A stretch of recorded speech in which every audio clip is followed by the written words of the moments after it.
datin ke saya obrol sajalah tuan-tuan dan puan-puan jemaah. Alhamdulillah. Bismillahirrahmanirrahim. Assalamualaikum warahmatullahi wabarakatuh. Selamat sejahtera kepada doktor, tuan-tuan semua. Okey, selamat datang ke Bengkel Penulisan Novel bersama dengan dua penulis yang tidak asing lagi.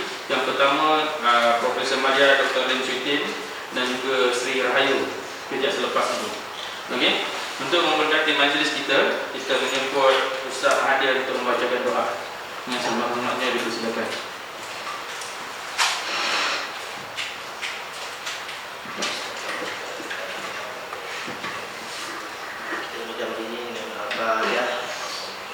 Kubah bunga fotografi kita ada pusat di sini. Jadi kita berharap selepas ni kalau kita ada lagi program, kita berharap tuan-tuan dapat beri sokongan. Baik. Program pada pagi ini adalah dengan kerjasama pusat tuition kami dengan pihak media masa kreatif, Metro Media dan Celik Huruf. Tuan-tuan dan puan-puan, kita juga ada jual buku yang dihasil nukilan daripada doktor dan juga Sri Rahayu. Jadi kalau tuan-tuan nak buku tersebut, boleh dapat diskaun yang istimewa. Baik, sebelum itu boleh tak tuan-tuan warna hijau ni, dapatkan warna hijau ini adalah satu cara program kita pada pagi ini sehingga petang. Saya tolong bacakan, kita kongsi sama-sama supaya program berjalan dengan lancar. Okey, pada pukul 8.39 kita ada pendaftaran. 9 ke 9.15 kita ada ucapan penganjur sebenarnya, tapi tak apa, saya sebagai wakil dia. Okey, 9.15 kita ada bengkel 1 bersama dengan Dr. Lim Syutin, iaitu persediaan diri sebagai seorang penulis. Terpulang pada doktor lah macam mana dia nak sampaikan. 10.30 hingga 10.45 kita ada minum pagi, InsyaAllah di belakang ni sudah pendaftaran tadi. Okey, pada pukul 10.45 hingga pukul 9.45 kita ada bengkel 2 bersama doktor lagi iaitu penulisan puisi. Maksudnya 11.45 hingga pukul 1 kita ada bengkel 3 bersama Puan Sri Rahayu iaitu strategi dan proses menulis novel untuk sayembara. Dan Puan Sri Rahayu pun dah sampai sebenarnya. Ada ke belakang tu yang warna tulis. Jadi sebenarnya saya tak perlu lagi memperkenalkan doktor. Saya kira semua orang dah kenal. Seorang yang cukup prolific, seorang cukup yang hebat dalam penulisan puisi dan cerpen saya kira. Jadi ini buku dia. Saya baca biodata dia pasal buku dia saja sebab dia memang dah terkenal. Baik, Dr. Lim Syutin adalah merupakan mantan Profesor Madya di Fakulti Bahasa Moden dan Komunikasi Universiti Putra Malaysia dan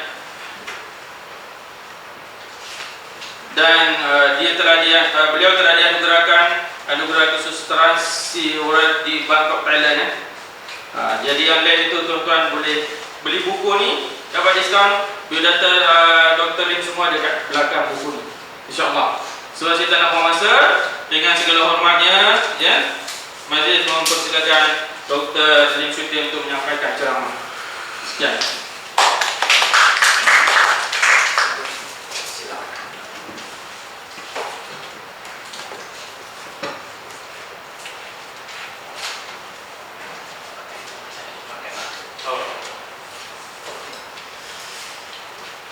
Terima kasih saudara Kursi Majlis dan juga Puan Sri, tuan-tuan dan puan yang mengikuti bengkel. Saya lebih suka menyifatkan bengkel ini sebagai majlis perkongsian pengalaman.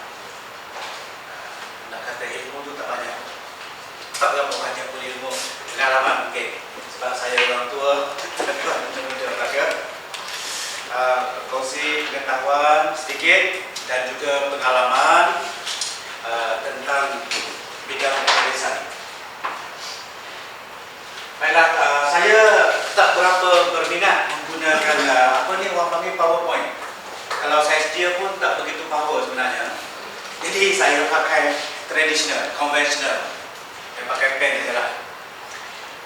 Saya pakai marker saja. Jadi slot saya yang pertama tak lama, saya fikir sekejap saja, sampai 10.30 saja.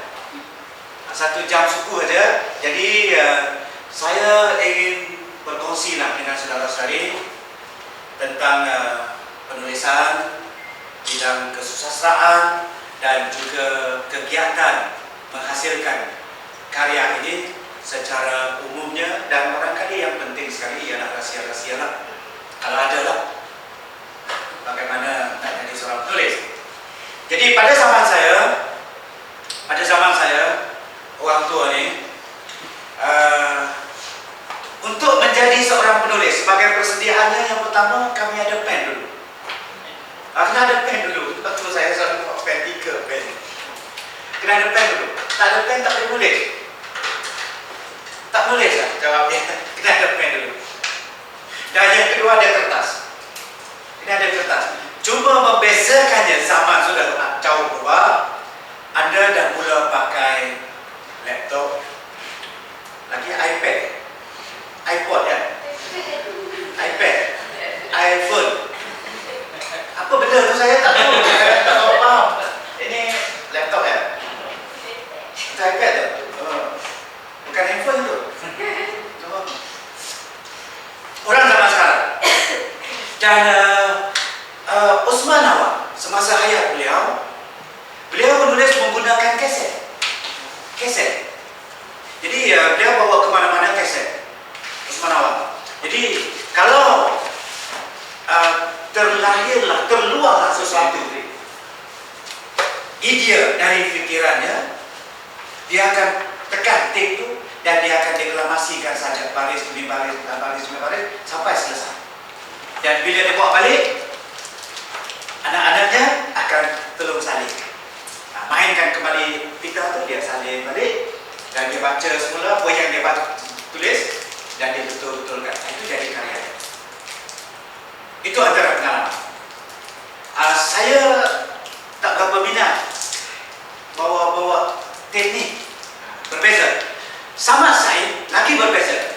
Dalam beg sandal dia sentiasa ada kertas. Dia buat macam ni, dia lipat lagi 2.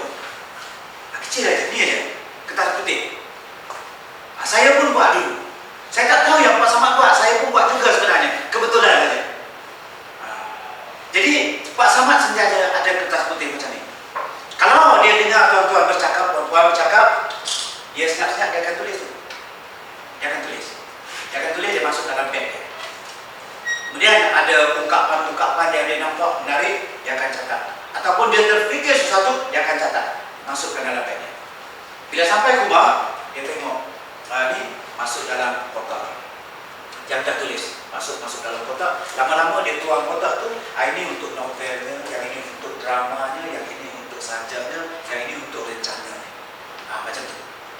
Jadi bahan tu sentiasa ada. Sebab kalau nak menulis, asasnya mesti ada bahan.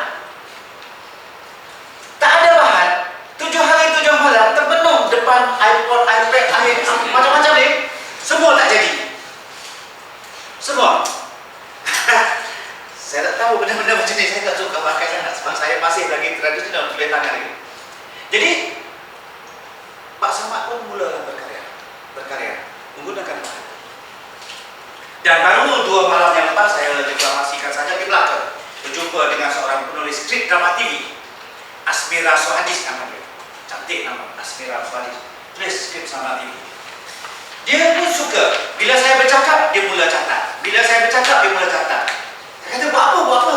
Dia kata, bila dia tulis skrip drama TV, ada ketika-ketikanya macam blok tahu dalam fikiran. Blur, orang muda-muda kata blur, blank dalam fikiran. Tak tahu lagi macam mana nak tambah, macam mana nak sambung, macam mana nak lanjutkan cerita. Dia pun keluar balik. Dia cuti kata gini dulu. Rambut awak panjang, rambutku rambutmu jua. Dia ambil yang rambutku, dia sambung. Jadi ini kehidupan sebenar penulis yang kita tak boleh jangkakan. Dengan menghadiri kursus ini, saya percaya tuan-tuan dan puan akan mula masuk ke dalam dunia penulisan. Akan mula masuk ke dalam dunia penulisan, ke dalam kehidupan seorang penulis. Sangat berbeza. Puan Rayu tahu, Puan Sri Rayu tahu. Berbeza. kehidupan seorang penulis ini. Pelik, tetapi kita jangan memelikkan diri kita. Kena ingat itu. Saya tak suka ya, saya tak suka. Kehidupan sebagai penulis ini memang pelik. Cuma saya sentiasa ingatkan kawan-kawan yang menghadiri kursus saya, jangan cuba memelikkan diri. Mentang-mentanglah datang kursus penulisan, balik nanti termenung. Wah, macam aja. Orang pun masing-masing tengok pelik. Apa benda ni? Macam kena sampuk. Tak payah. Kita manusia biasa saja. Tetapi fikiran kita berbeza dengan fikiran orang lain apabila kita mula berkarya. Percayalah. Kita akan mula berfikir tentang sesuatu yang orang mula tak berfikir. Kita berfikir sesuatu yang tidak lazim lagi.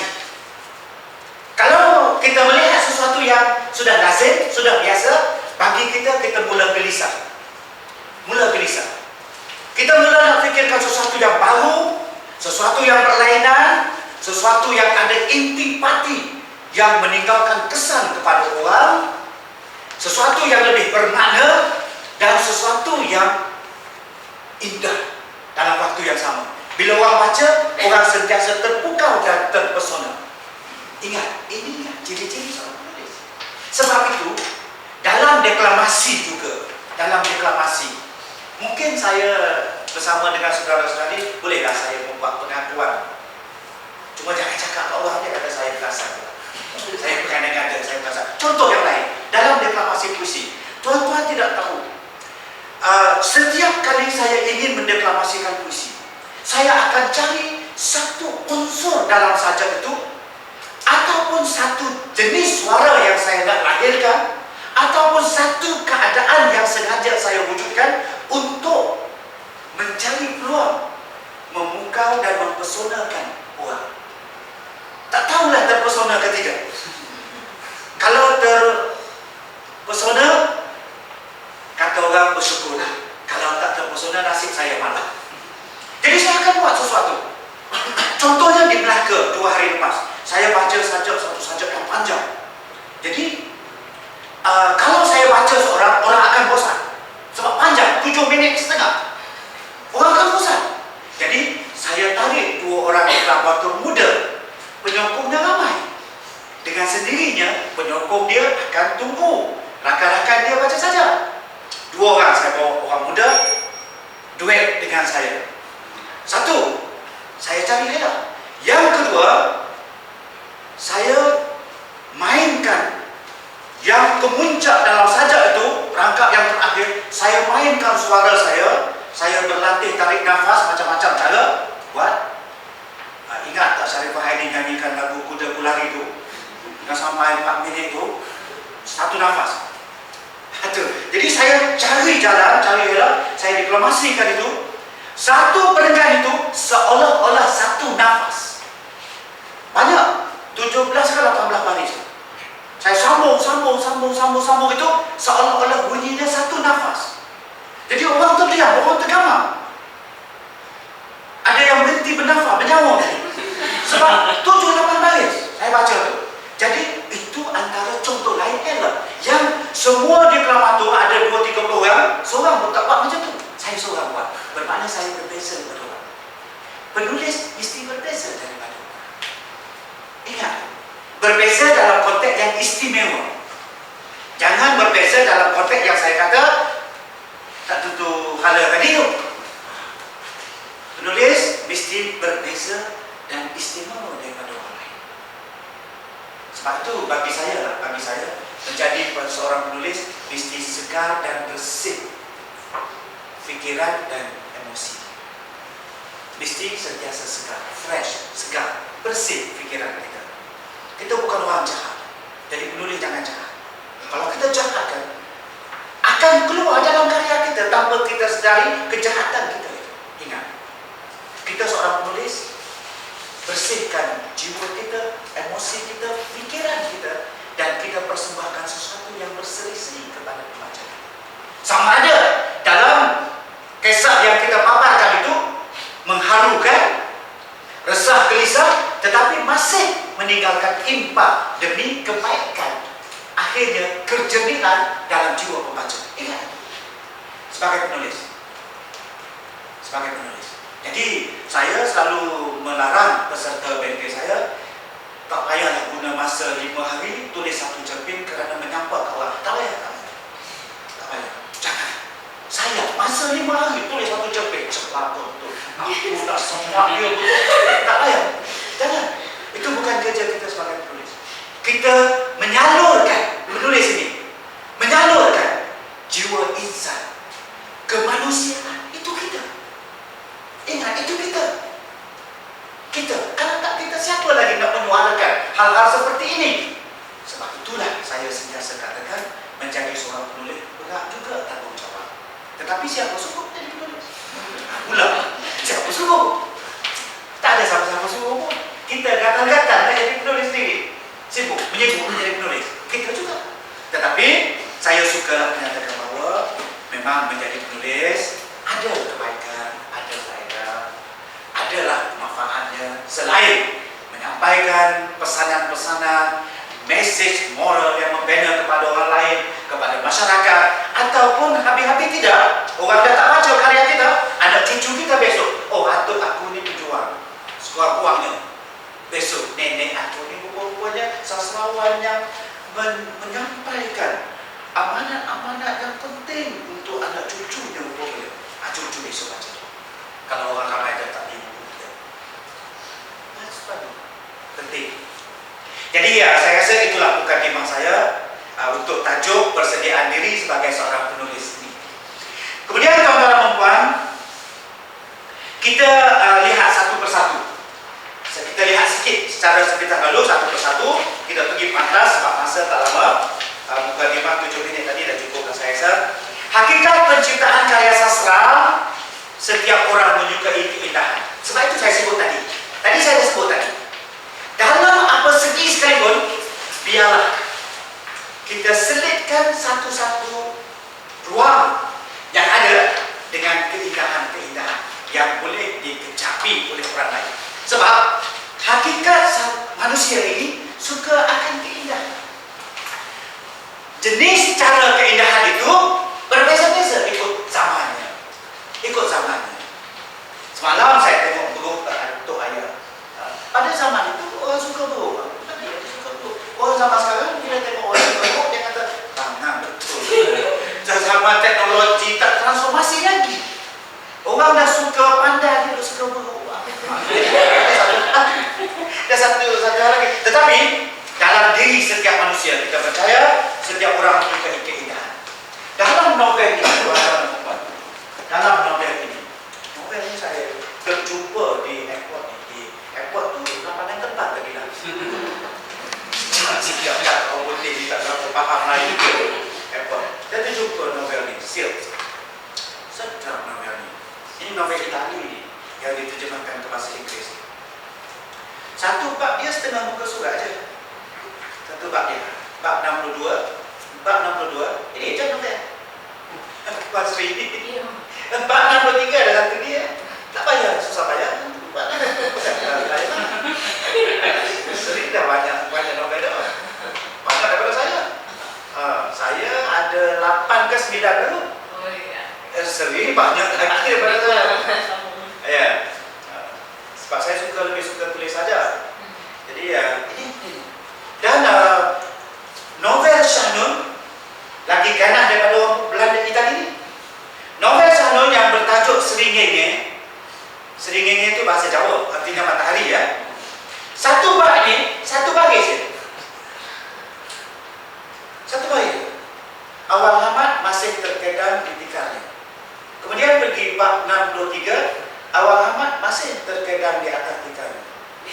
Jadi dua bab, dua baris ya. Tak apa, itu biarlah dia nak buat macam mana. Sebab itu saya kata penulis ini memiliki segala-gala kesempatan dan peluang untuk menjadi seorang pengarang yang kreatif. Saya tak sebut tadi istilah kreatif itu apa, tetapi apa yang saya sebutkan tadi semuanya bermaksud kreatif, betul? Ini novel ini sangat mudah, simple ceritanya, sangat mudah, menceritakan tentang seorang lelaki di Itali yang meninggalkan istrinya ketika zaman di kemajuan sedang sedang bermula di Eropah dan dia melihat potensi membeli ulat-ulat sutra dari Jepun dan dijual di pasaran gelap di Italia. Dia mendapat keuntungan yang besar. Jadi dia sanggup mengembara dari Italia ke China, kemudian merentasi China itu pergi sampai ke Jepun, bayangkan, untuk membeli ulat-ulat sutra di pasaran gelap pula dan dibawa balik ke Italia dan jual. Sampai begitu sekali. Dan di Italia dia tinggalkan isteri dia yang kesepian. Tetapi atas nama tugas dia kata kita nak hidup survival. Jadi dia tetap berulang-alik bertahun-tahun lama, bukan sekejap. Bukan sekejap. Dan bila sampai di Jepun, ada seorang gadis Jepun meminatinya, menyukainya. Dan sekarang seperti yang saya sebut, misteri kreatif. Berfikir sesuatu yang orang lain tak fikir. Kita sentiasa berada di hadapan. Kita sentiasa tunggu ke depan, pergi ke depan. Jangan duk mengekor pembaca. Jangan duk mengekor orang. Kita sentiasa cuba tempatkan diri kita di hadapan orang. Termasuk dalam sajak. Sebab penganjur juga bagi satu slot kepada saya saja. Pengen menulis novel lah, bagi sajak juga. Sebab dalam novel pun ada sajak. Begitulah. Jadi bila dia sampai ke Jepun, ada gadis Jepun itu jatuh cinta pada dia. Dan setiap kali dia pergi ke Jepun, gadis itu menulis berjumpa dengan dia, ingin berjumpa dengan dia. Sebab meminati orang putih ini, cintai. Dan pada akhir hayatnya, isterinya mati. Bila dia sampai balik ke Italia, isterinya mati. Jadi dia hanya sempat pergi melawat kubur dan balik-balik ke rumah, dia geledah-geledah jumpa surat. Surat itu tulisan Jepun. Oh, jadi dia terkejut bahawa surat itu rupa-rupanya bagi dia surat cinta yang diberikan oleh gadis itu kepada dia dan sudah dibaca oleh isterinya. Isterinya berduka cita kerana dia ada skandal, kononnya dan isterinya mati. Mungkin kerana itu. Jadi dia pun tak faham bahasa Jepun. Jadi dia terpaksa mencari seseorang yang boleh menerjemahkan bahasa Jepun itu ke bahasa Itali supaya dia boleh faham. Berjumpa dengan seorang wanita itu pandai, mahir bahasa Jepun, dia terjemahkan ini. Rupa-rupanya surat itu bukan dari gadis Jepun. Surat itu dari isteri. Menceritakan kerinduan, kesepian, keterasingan hidupnya yang terpaksa berkorban begitu rupa demi suami, murni jiwa wanita. Tetapi dia tak akan tulis dalam bahasa Itali sebab bila suaminya baca tidak akan kuat impak kepada dirinya. Dia bawa kepada orang Jepun itu bacakan kepada dia, terjemahkan kepada dia, seolah-olah bercerita kepada dia dari mulut seorang yang lain, kesannya sangatlah mendalam dan luar biasa. Jadi tengok, isteri dia tulis dari bahasa Itali, suruh orang terjemah ke bahasa Jepun. Sebab apa? Dia nak orang tu baca dalam bahasa Jepun. Tetapi sebagai pembaca, kita syak bahawa surat itu dari gadis. Itu frame dalam fikiran manusia, kerangka dalam fikiran manusia begitulah. Tetapi perkara mesti berada di luar daripada itu. Dan ini tuan-tuan saudara-saudari kena belajar daripada Pak Samad. Banyak. Samad Said seorang yang kuat membaca, rajin berfikir, cuma pentas berbeza macam. Orang ajar dia sebab pentas air. Saya ni jenis suka campur gaul semua, jadi saya berbagi Pak Samad tentang sastra aja. Tak bercakap tentang pentas lah. Sastra aja. Pak Samad dia seorang yang kuat membaca, banyak berfikir dan luar biasa. Satu masa saya membaca novel yang Hujan Pagi ini ada seorang wartawan, ketua wartawan di Akhbar Melayu itu ditangkap oleh pihak Inggeris kerana menyemai unsur-unsur penentangan kepada kerajaan. Kena tangkap, kurung. Kawan-kawan dia sikit punya marah. Kami akan serbu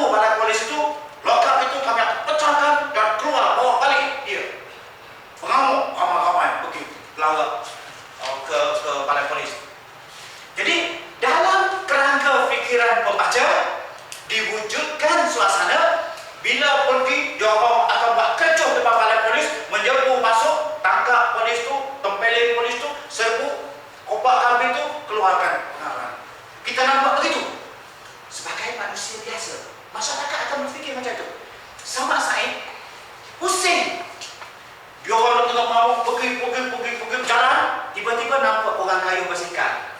Pergi tengok, ketua pengarah dia. Jadi sudah lari daripada kerangka pemikiran masyarakat. Itu yang menjadikan karya itu melekat dalam pikiran mereka. Ini dalam karya sastra dinamakan unsur kejutan. Nama dia kejutan. Jadi karya-karya sastra yang baik selalunya menimbulkan kejutan. Mengapa kejutan? Sebab dengan adanya unsur-unsur seperti kejutan ini, karya itu akan membantu, memberi sumbangan. Orang ramai berfikir, pembaca berfikir.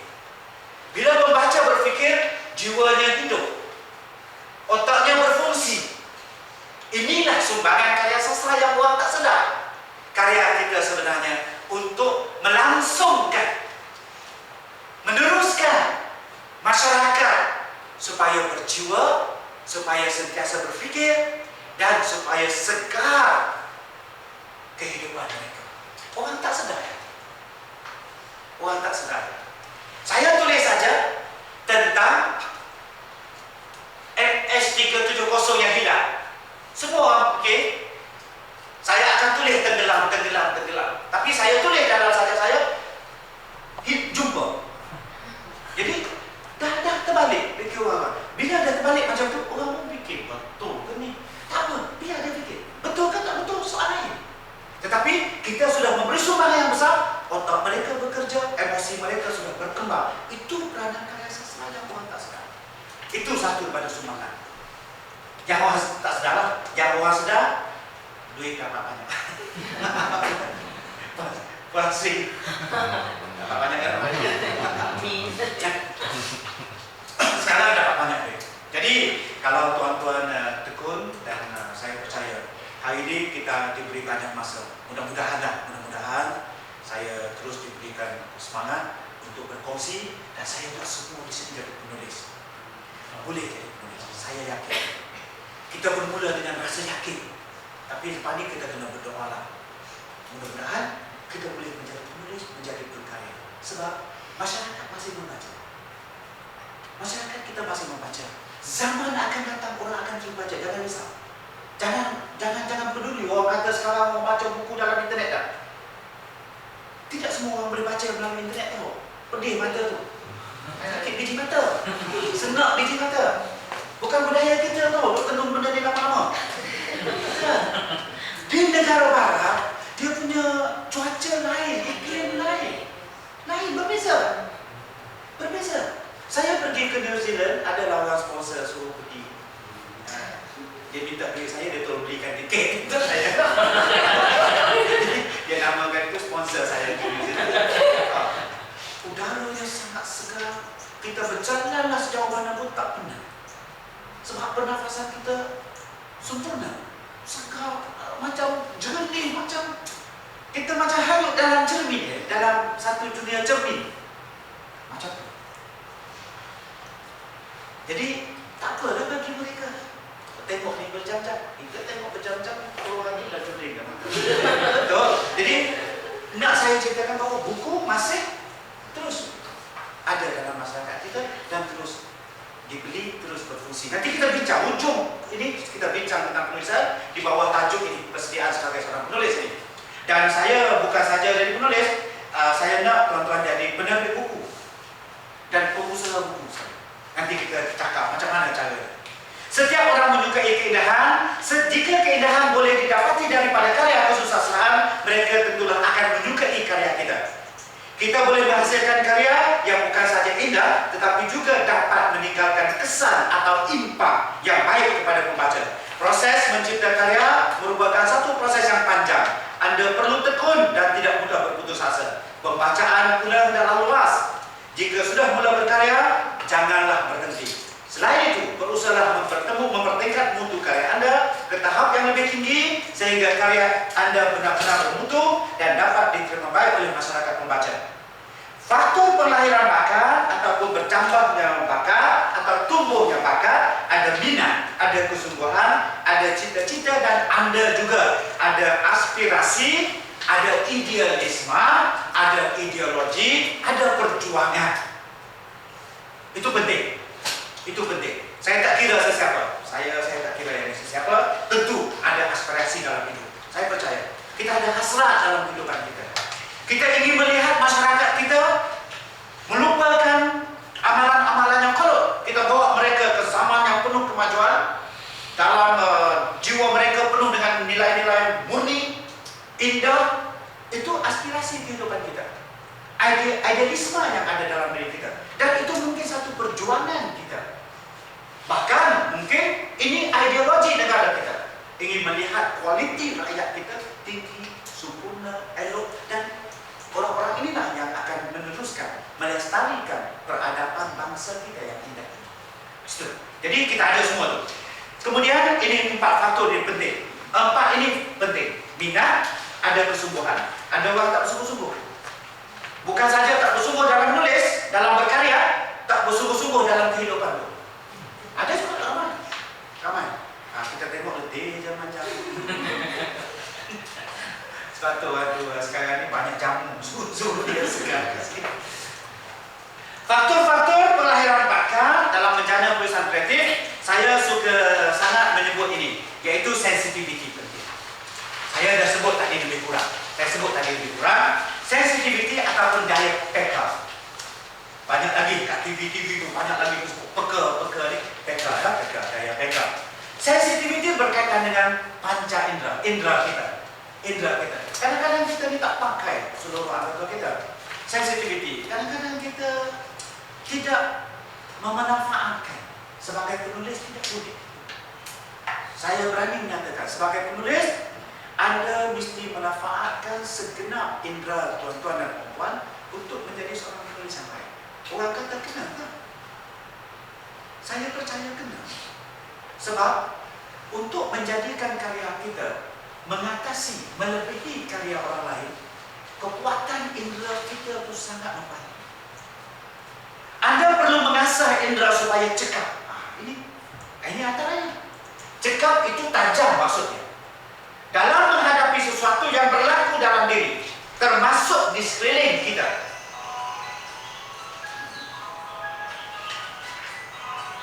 Saya tutup sebentar.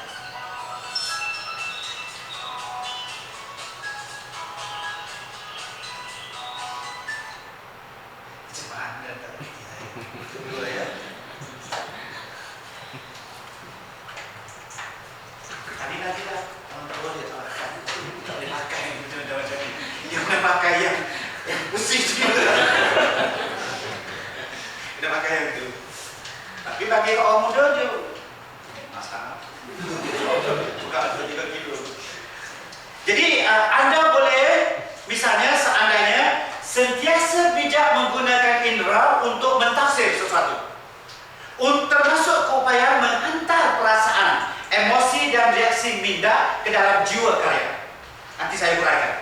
Anda perlu banyak berlatih mentajam daya sensitivity dengan rajin atau tekun, membuat pemerhatian segala bentuk dan situasi, keadaan sekeliling, tidak terkecuali pengalaman sendiri. Sensitivity, kepekaan kita terhadap sesuatu. Ini sangat penting kerana saya sebut tadi mempertajam pemerhatian kita, pandangan kita, dan juga tafsiran kita pada sesuatu. Jadi kita pertajamkan. Latihannya, kita pertajamkan dulu daya rasa kita. Kadang-kadang kita tak pernah peduli pun dinding, betul? Keluar masuk pun dah usul dinding. Nah, sebab nanti ada pelajar dia kata, apa kena orang? Usul dinding. Kasar. Licin. Beza. Licin. Kesat. Ini lebih kesat daripada yang ini. Kadang-kadang kita tak pernah membezakan, membandingkan. Kita tak pernah peduli. Ini penting dalam kehidupan. Berapa kali saya tengok tapak tangan kiri dan kanan, suka atau suka. Berapa kali betul? Tak pernah bandingkan. Bila bandingkan tapak kanan. Pernah tengok tapak kanan ke kanan?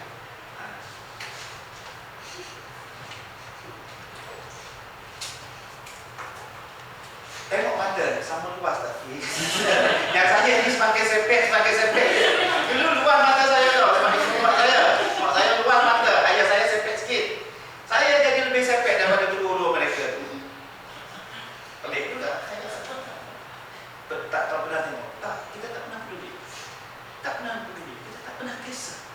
Bila kita tak ambil kisah tentang sesuatu yang sebegini, kita juga tak kisah apa orang bercakap. Apa orang itu memberi reaksi, bagaimana orang itu memberi reaksi. Kita tak pernah peduli. Ini menyebabkan kita kehilangan sumber yang sangat penting dalam penulisan. Kehilangan sumber. Pemerhatian, ketajaman kita, memberi tafsiran, melihat sesuatu adalah sumber penting dalam penulisan. Yang menjadikan karya kita lebih menarik daripada karya orang lain, karya kita lebih berimpak dari karya orang lain, karya kita lebih hidup daripada karya orang lain. Kerana kesibukan, kita dah tak tahu lalang itu bergerak macam mana, tak tahu. Dah lama tak tengok lalang itu. Betul, itu contoh yang mudah-mudah saja. Rumput tepi longkang, lama dah kita tak renung. Kadang-kadang saya suruh peserta pergi renung, dia kata, wah, macam mana? Buka internet saja tengok. Rumput bergoyang macam ni. Tu lahir beza, ada perbezaan. Air mengalir. Kita dalam cerpen kita tulis air mengalir celah batu-batu. Itu saja kita ngerti. Dalam novel pun air mengalir celah batu-batu. Lepas tu dalam sajak pun air mengalir celah batu-batu. Itu saja. Kita tak dengar pun deruan air tu. Macam guli bergolek-golek. Semakin jauh, semakin halus, semakin halus. Tak boleh. Macam deruan, persis ombak. Sebab tu saya kata, membezakan, mencari persamaan, membandingkan. Ini proses mempertajamkan kepekaan kita, sensitivity. Orang-orang teater lagi dahsyat latihan mereka. Mereka makan garam, seketul garam, masinnya. Mereka pergi minum air laut. Oh, masinnya pahit air laut. Ada perbezaan. Walaupun garam itu dari laut, ada beza antara masinnya garam dengan masinnya air laut. Masinnya kari itu Maulana. Lagi berbeza dengan garam dan air laut tadi. Masinnya ikan masin lagi berbeza daripada itu. Dan mungkin masinnya air mata berbeza lagi. Ini pemerhatian, sensitivity, ketajaman kita. Sebab itu, apabila orang bercakap, kita kadang-kadang tak boleh tafsir percakapan dia. Sebab daya beka kita tak sempat menangkap. Orang tu kata, minta maaf lah, saya tak ikut sikit arahan awak tadi. Kan? Apa makna kan? Sepatutnya dia disebut kan? Apa makna dia? Kan aku dah cakap kan? Sepatutnya. Tapi dia tak sebut habis. Dia sebut kan? Apa makna kan? K-A-N. 3 huruf. K-A-N. Kan? Minta maaf ya. Kalau saya dulu cakap awak tadi, taklah jadi sampai macam ni. Kan?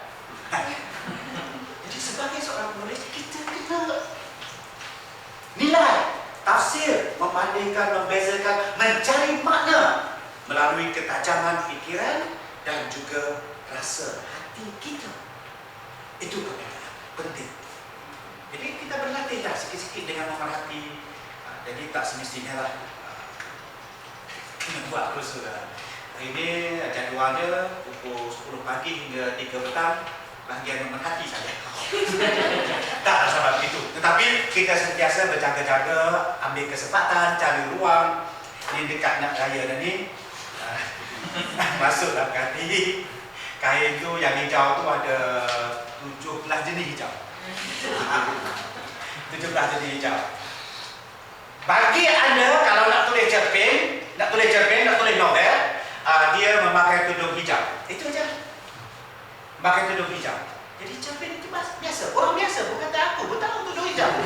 Tetapi bagi penulis, dia memakai tudung hijau pucuk pisang pada pagi ini. Ketika matahari begitu lembut menumpahkan cahayanya, daun tudung hijau pucuk pisangnya kelihatan bergerak-gerak di hembus angin, ditolak angin. Hijau pucuk pisang. Kalau tak kreatif, tudung hijau. Kalau seorang yang lebih tajam pemandangannya, hijau pucuk pisang, kuning biji nangka, biru biji kundang. Kundang bukan biru, purple. Biji kundang, purple, ungu. Jadi ini adalah contoh. Dalam kedai itu, pergilah bulantis apa, hijau muda yang cair, hampir putih. pekat sikit, hijau muda yang pekat, hijau muda yang lagi tua, hijau muda tua. Hijau muda tua tak? Hijau muda tapi yang kehijau-hijau macam hijau tu. Hijau muda tua. Kemudian hijau muda, hijau macam-macam. Masa tu lah keluar biru lembayung, biru apa? Biru langit lazuardi. Jangan pandai tulis saja, tapi kena faham makna dia. Merah lembayung. Lembayung tu apa? Lembayung tu merah lah. Itu pun tak bagus jadi seorang penulis. Sebab penulis ini mesti menyelami semua. Lembayung itu ialah sejenis keladi yang hidup di payung. Lembayung itu keladi yang hidup di payung, subur di payung itu. Dan bila dia bunga, bunganya merah. Merah dia tu sama dengan merah waktu petang, dekat nak senja. Sebab itu orang kata senja lembayung. Jangan salah faham. Merah bunga raya, bunga derdap berbeza. Merah bunga raya lagi cantik. Jadi ini antara yang perlu ada dalam kepekaan. Sebab itulah saya katakan, kalau kita nak tulis cerpen, novel misalnya, kita pergi ke klinik, selalu pergi klinik. Yang kita tahu MC dengan ubat bila pergi klinik, dua tu ya. Kalau tidak MC ubat, tidak ubat MC. Hari yang Maulidin tu pergi MC. Dan terus Raja kata MC itu ditolak. Jadi, tapi kita tak pernah mungkin kerana sakit mula-mula sampai melengkung badan, mengalahkan MB masa menyanyi lagu Isabella itu kan. Kita tak pernah memperhatikan macam mana jururawat bercakap. Pernahkah tuan-tuan perhatikan jururawat bercakap? Doktor bercakap kurang, minimum kan? Sangat sikit cakap. Jadi kalau kita tulis cerpen, doktor boleh asyik bercakap boleh. Engkau ni tak henti-henti bahasa. Ada dalam cerpen kan? Tak betul. Itu menunjukkan bahawa persediaan kita sebagai penulis salah. Pemerhatian kita tidak tajam. Kepekaan kita hampir-hampir kosong. Tak peka kita. Mana ada doktor yang beletih tak? Awak ni tak semua betul. Mati kan baru tahu. Cucuk dah mati. Tak ada. Masuk dia senyum sikit. Puan sakit. Tak tahu lah doktor saya dah 3 hari ni masuk 3 hari doktor saya pening. Nah, aku kata, tu lah. Dulu dia cakap dah dulu. Doktor, saya dah pesan ni. Pesan ni. Macam ni. Tak ada macam tu. Tak berlaku. Bahkan jururawat hampir tak bercakap pun. Dia ikut perintah saja. Kecuali dia tak tahu baru dia bertanya. Puan sakit apa? Sejak 3 hari Pak saya pening. Saya rasa macam pusing-pusing. Malam ke siang tu Pak? Saya normal lah Pak. Normal, tapi dalam hati dia tak tahu lah. Itu secara psikologi dah menyembuhkan sebagian penyakit kita. Saya panggil puan tak panjang tak. 2 jenis cukup. Nurse, ada ke nurse tanya? Puan, ubat ni kan kalau dia telan kan pingsan tu. Tak ada lah, tak ada. Nurse sudah akan ambil, penuh. Itu saja. Pemerhatian itu menyumbang banyak kepada kita. Banyak kepada kita. Anda pergi ke kedai makan, 7-Eleven. Selamat datang, selamat datang, selamat datang, selamat datang. Pergi mana ada tak selamat datang, selamat datang, tuan, selamat datang, masuklah. Tak ada tak? Dia tak kisah pun kita masuk. Tak kisah pun, masuk. Kalau kita duduk lama, dia datang. Yang baru datang dari India. 2 perkataan tadi dia tahu kan? Abah, mau. Dan sekali dia tarik, siap? Siap. Orang kat dalam tu dengar dia siap dia, tak dengar dia sekali dia tarik tu. Dia siap je. Jadi,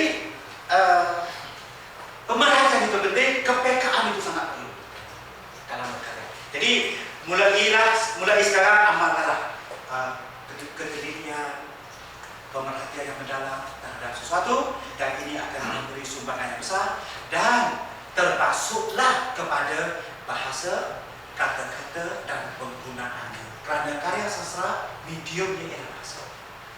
Mediumnya adalah bahasa. Ingat, Sebab apa? Sebab kadang-kadang kita pun tak peka dari segi penggunaan bahasa. Apatah lagi sekarang lagi kita ada dialek kita disuburkan. Semalam ada siapa tulis dalam Facebook, saya kadang-kadang ada ruang saya baca juga Facebook. Orang ini menulis, dia kata, ada seorang tu memuji Rais Zatin sebagai pejuang bahasa Melayu. Budaya Melayu dia cuba pertahankan sebaik yang mungkin.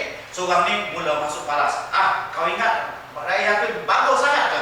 Dialah orang yang memberhentikan bahasa baku. Kawan ni belasan balik. Jadi, tuan-tuan tengoklah, kalau kita emosi macam mereka dan kita tidak peka macam mereka, kita dengar dan percaya. Tetapi, apabila dia kata, inilah Rais Zatin, dosanya seolah-olah begitulah, orangnya yang memberhentikan bahasa baku. Bila dia berhentikan bahasa baku? Tuan tengok. Dia hanya menyeru supaya penggunaan sebutan baku, bukan bahasa baku. Sebutan baku itu dibalikkan, berhenti pakai bahasa sebutan baku jika nak teruskan, jika tidak balik ke sebutan Melayu Riau yang asal. Kerana itu jati diri bahasa Melayu dan itulah yang menyempurnakan jiwa bahasa Melayu. Dia bukan berhentikan bahasa baku, sebutan baku yang dicuba beberapa tahun tu.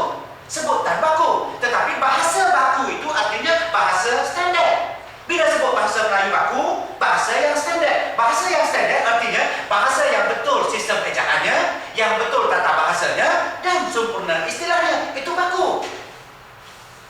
Tengok, orang tak faham. Banyaklah sekarang yang orang keliru. Penulis tak boleh keliru macam orang biasa. Penulis mesti faham, peka dari segi penggunaan bahasa. Itulah medium yang kita ada. Apabila kita kata orang tu merenung wajahku, tak sama dengan dia tenung wajahku, dan tak sama dengan dia jeling ke arahku, tak sama. Tiga itu berbeza situasi. Kalau dia renung, pandangannya lembut. Kalau dia tenung, tajam dan ada unsur emosi atau kemarahan. Kalau dia jeling, ada tanda-tanda dia was-was dan mencurigai kita, sebab tu dia jeling. Berbeza. Tiga perkataan itu hanya satu maknanya, iaitu untuk tengok. Renung pun tengok, tenung pun tengok, jeling pun tengok. Menggunakan indera mata. Akan tetapi maksud dalam hati berbeza, dalam fikiran berbeza, matlamat berbeza, tujuannya berlainan. Jadi seorang penulis mesti sangat cekap dari segi ini pun. Okey, boleh tak tu? Boleh kan? Baik, seterusnya persepsi. Persepsi ini daya tanggap. Persepsi ini daya tanggap. Persepsi dikenali juga sebagai daya tanggap yang ia bermakna kebolehan atau keupayaan seseorang dalam menanggapi sesuatu. Persepsi bersangkutan dengan interaksi Anda yang berurusan dengan kehidupan, dengan masyarakat sekeliling atau manusia, dengan alam termasuk pencipta yang maha agung. Persepsi mendorong Anda menghasilkan karya secara yang berkesan. Persepsi boleh dijana melalui pemahaman yang mendalam akan apa yang dialami, digerakkan secara aktif melalui pembacaan yang luas ataupun melalui perenungan yang kuat dan mendalam. Kekuatan persepsi membezakan pengarang yang mencipta karya yang berkualiti dengan karya secara surface ataupun permukaan atau luaran. Surface. Banyak karya yang dicipta itu secara dangkal, secara luaran saja. Bila kita baca macam enggan saja. Pinjaman dengan alung, blacklist pun tak apa. Betul ya? Tak lebih daripada itu. Kita tak baca lebih daripada itu. Saya pergi beli gula-gula. Saya pergi beli gula-gula pedas. Gula-gula ni saya pergi beli. Tak boleh, kadang-kadang boleh menghilangkan mandu. Pergi beli gula-gula tak Petronas. Kebetulan banyak gadis-gadis pembantu yang mungkin masa itu agak lega. Mereka pun datang berkumpul di kaunter. Ramainya saya kata. Dia senyum. Saya pun beli 3 paket gula tu. 3 bungkus lah kecil. Banyak dia beli. Saya kata, taklah 3 je. 3 tu banyak. Orang lain beli 1. Jadi, sikit saja. Tapi kita boleh membuat tanggapan bahawa dia cuba bermesra, dia cuba beramah dengan pasangan dia. Dan saya cuba dalami lagi. Buat apa? Dia tanya, banyak? Saya kata saja, saya ni suka kalau jumpa budak-budak, saya akan bagi sebiji. Sebiji aja. Yalah, gula-gula ni pedas. Bagi banyak, mengarung budak tu. Marah mak dia, bagi kat mak sebiji, dia jawab.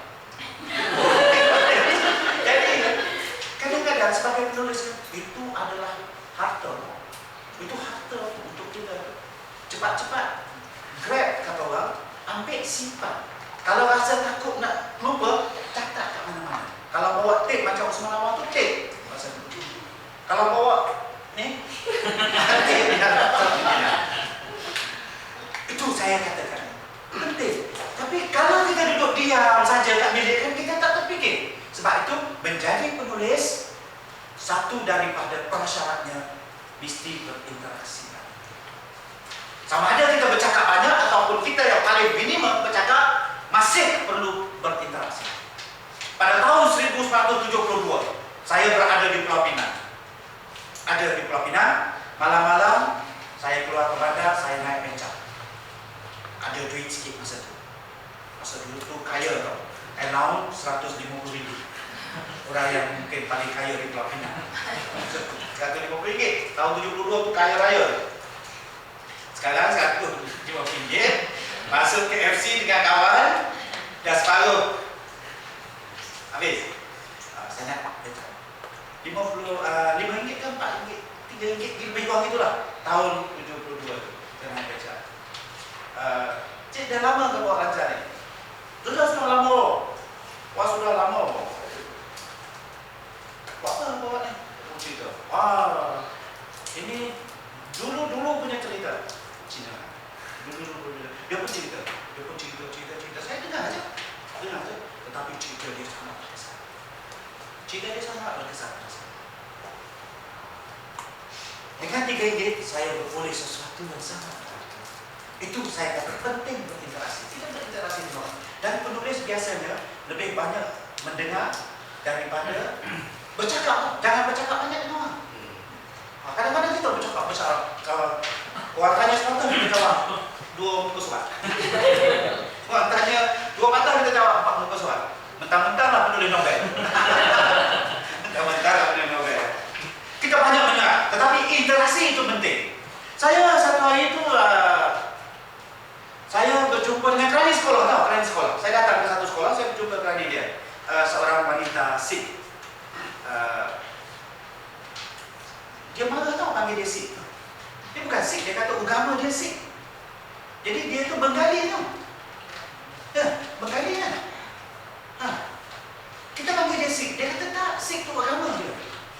Jadi ada seorang tu datang, lama ya tak tengok you, masih muda macam dulu.